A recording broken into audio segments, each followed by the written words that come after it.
కుసుమహర కుసుమహర కుసుమహర.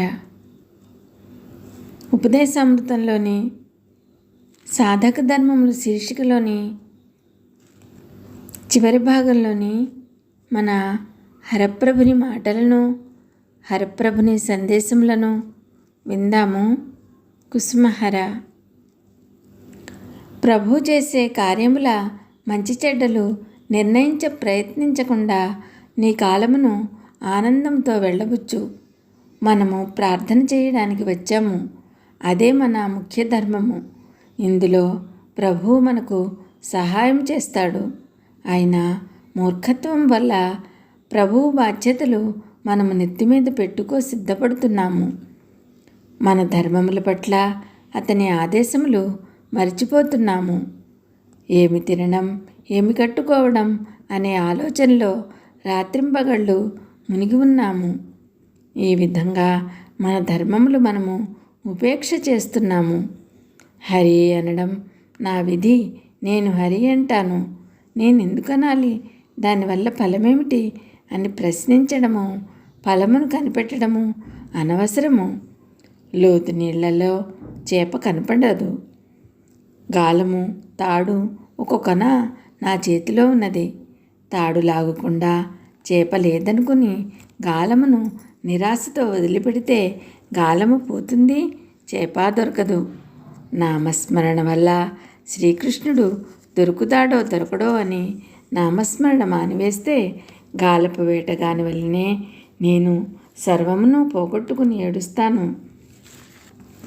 గాలమును వదిలివేయగానే అది లోతు నీళ్లలోకి పోయి ఎంత వెతికినా దొరకదు. కాబట్టి నామస్మరణ వదిలివేయడం ప్రమాదమని గ్రహించు. ఎలాగ చెయ్యడం, ఎప్పుడు చెయ్యడం ఇత్యాది ఆలోచనలు పెట్టుకోకుండా ఎప్పుడు నామస్మరణ చెయ్యి.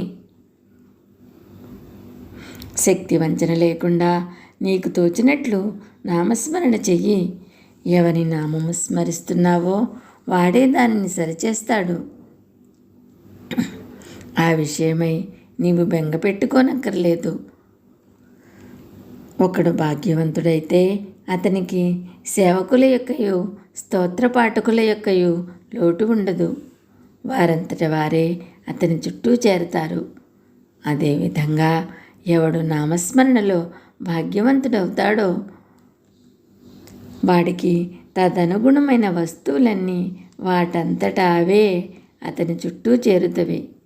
ధనం ఆర్జించడానికి మొట్టమొదట ఒకడు ప్రయత్నిస్తే అతనికి ఎన్నో అడ్డంకులు తగులుతవి. వాటిని చూసి భయపడితే వ్యాపారం మానివేస్తాడు, ధనవంతుడు కాలేడు. అదేవిధంగా వాంఛలు, క్రోధాదులు మొదలైనవి మొట్టమొదట నిన్ను భయపెడుతవి. కానీ వాటిని పూర్తిగా ఉపేక్ష చేసి నీ పని నీవు కానియ్యి. ఎటువంటి కష్టములు కలిగినా చెలించకు. భయపడ్డప్పుడు తల్లి దగ్గరికి పిల్ల పరిగెత్తినట్లే మనమును తప్పకుండా శ్రీకృష్ణ నామాశ్రయంకే పరిగెత్తాలి. పిల్ల తల్లిని వలనే మనమును కష్టంలో ఉన్నా లేకున్నా అతని సహాయమే ఆశించవలను. కష్టములన్నీ పారద్రోలి శ్రీకృష్ణ నామం ఒక్కటే మనల్నెప్పుడు ఎంతో ఆనందంలో నిలుపుతుంది. క్షణమైన ప్రభునామం మర్చిపోకు. ముందు ఏమి జరగనున్నదో అని ఇప్పటికి నీ కాలాన్ని వ్యర్థం చేసుకోకు. జరగబోయేది భవిష్యత్తుకు వదిలిపెట్టు. వర్తమానం నీది. ఇది తెలుసుకొని ఈ కాలంను సద్వినియోగం చెయ్యి. భవిష్యత్తును ప్రభువునకు వదిలిపెట్టు. నీ మట్టుకు నీవు ఇప్పుడు శక్తి వంచన లేకుండా శ్రీకృష్ణ మధుర నామోచ్చారణ చెయ్యి. నామస్మరణ చేసే జీవితము క్షణమైనా మంచిదే. నామస్మరణ చేయని జీవితము 1000 సంవత్సరములైనా వ్యర్థమే. నామస్మరణ చేసేటప్పుడు నీ హృదయంలో శ్రీకృష్ణుడు కనిపించడం లేదని విచారించకు. అతని కొంప సర్దుకోవడం అతనికే తెలుసును. అంత గొప్పవాడిని ఇంత చిన్న హృదయంలో ఇరికించడానికి ప్రయత్నించడం తెలివికి లక్షణం కాదు. అట్లా చేస్తే అతనికి బాధ కలుగుతుంది. హృదయం బాగా విశాలమైనప్పుడు అతడే వచ్చి అక్కడ కాపురం ఉంటాడు. ఒక గొప్పవాడిని ఇంటికి ఆహ్వానించినప్పుడు ఇల్లంతా బాగుగా శుభ్రం చేస్తాము.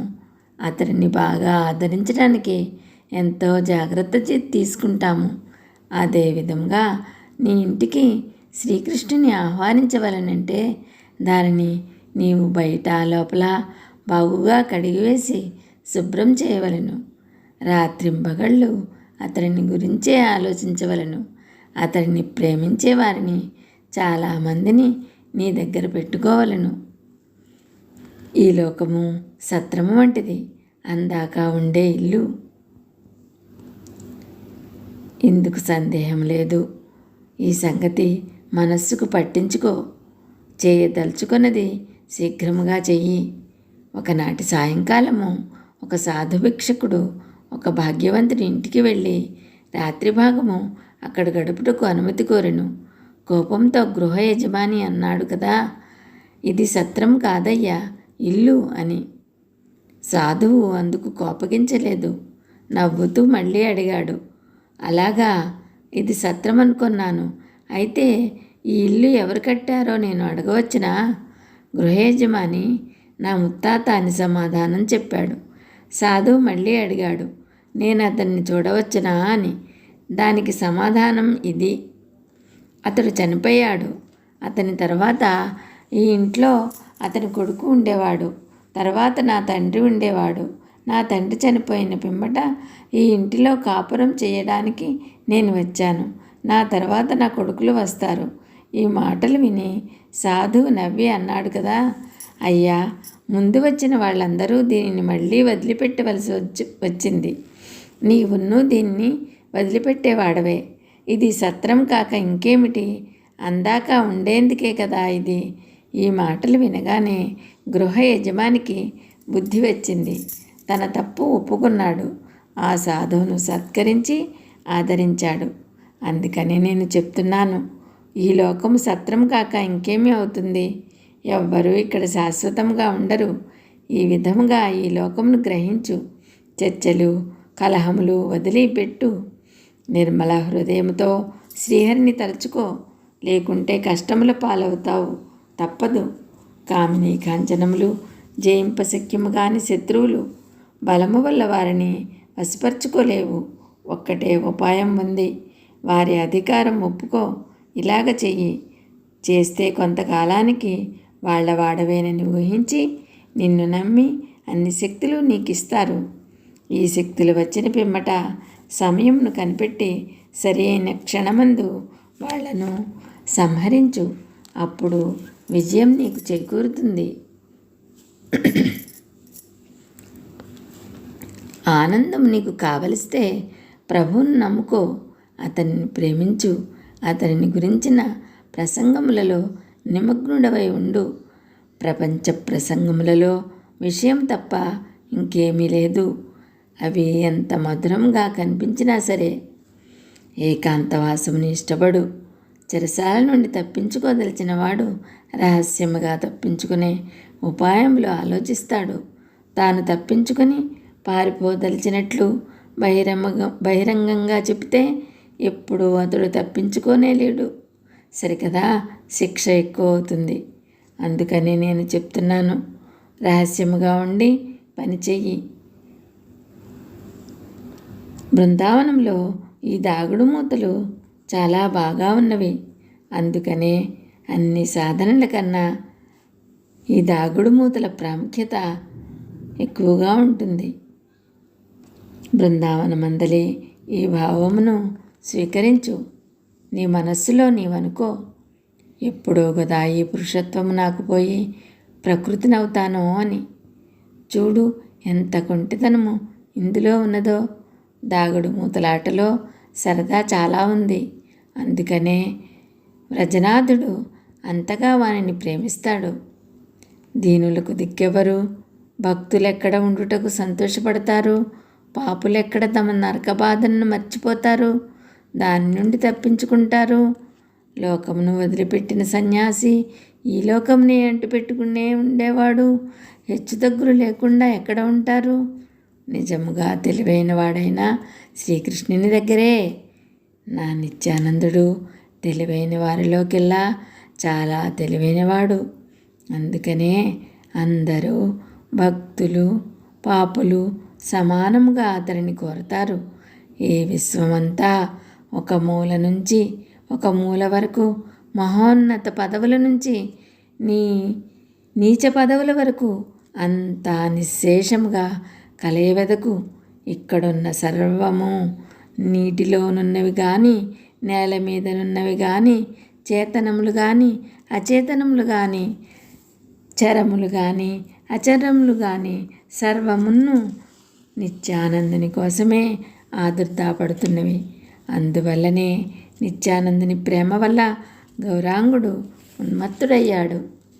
అందువల్లనే నిద్రపోతున్న మేల్కొన్న నిత్యానందుడే అతనికి సర్వమును అయ్యాడు.